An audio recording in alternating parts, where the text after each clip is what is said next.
চোখ বন্ধ করুন, একটু গভীর শ্বাস নিন আর নিজের ভেতরে তাকান। আপনি কি জানেন, আপনার জীবনের সবচেয়ে বড় লড়াইটা কাউকে না, নিজেকেই হারানোর। এই গল্পটা কোনো রাজা, কোনো সেলিব্রিটি, কোনো ধনী মানুষের না। এই গল্পটা আপনার মতো একজন সাধারণ মানুষের। সে জানত তার জীবনে কিছু একটা বদলানো দরকার, কিন্তু সে জানত না কোথা থেকে শুরু করবে।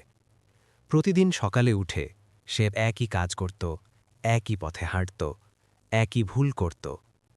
রাতে শুয়ে ভাবত, কাল থেকে সব বদলে ফেলব। কিন্তু কাল আর আসত না। দিন যায়, মাস যায়, আর স্বপ্নগুলো ধীরে ধীরে নীরব হয়ে যায়। তার সবচেয়ে বড় সমস্যা কী ছিল জানেন?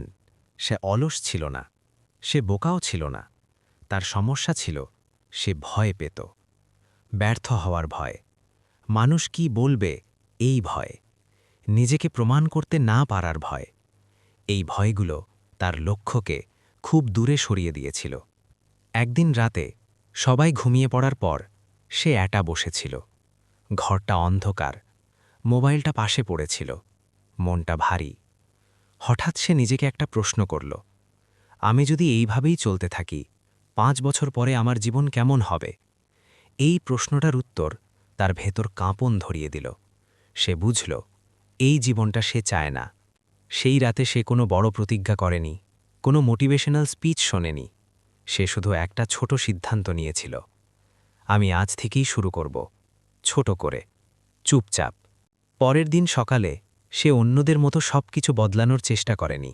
সে শুধু 1 ঘন্টা সময় নিজের জন্য রেখেছিল, না বেশি না কম।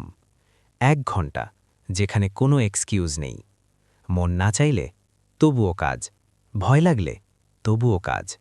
প্রথম 7 দিন কিছুই বদলাল না। প্রথম 30 দিন কেউ লক্ষ্য করল না।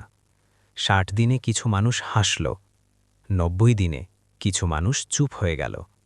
আর একদিন সে নিজেই অবাক হয়ে দেখল, সে আর আগের মানুষটা নেই।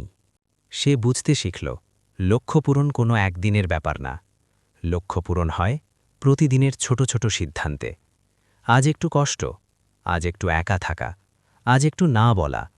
এই ছোট ত্যাগগুলোই একদিন বড় ফল দেয়। অনেক দিন এমনও গেছে যখন সে ভেঙে পড়েছে।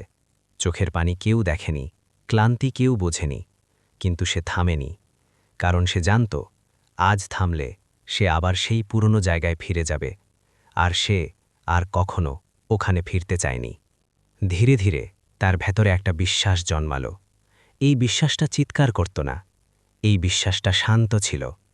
এই বিশ্বাসটা বলতো, তুই পারবি, সময় লাগবে, কিন্তু পারবি। একদিন হঠাৎ করেই সে বুঝতে পারল, সে তার লক্ষ্যের খুব কাছাকাছি। সবকিছু পারফেক্ট হয়নি, সব সমস্যা শেষ হয়নি, কিন্তু একটা জিনিস বদলে গেছে, সে আর ভয় পায় না। কারণ সে বুঝে গেছে, লক্ষ্য অর্জন মানে কোনো কিছু পাওয়া না, লক্ষ্য অর্জন মানে নিজেকে গড়ে তোলা। আপনি যদি আজ এই গল্পটা শুনে থাকেন, তার মানে আপনি এখনও হাল ছাড়েননি। মনে রাখবেন, আপনাকে আজ পুরো পথ হাঁটতে হবে না, আপনাকে শুধু আজকের একটুকু হাঁটতে হবে। কাল আবার।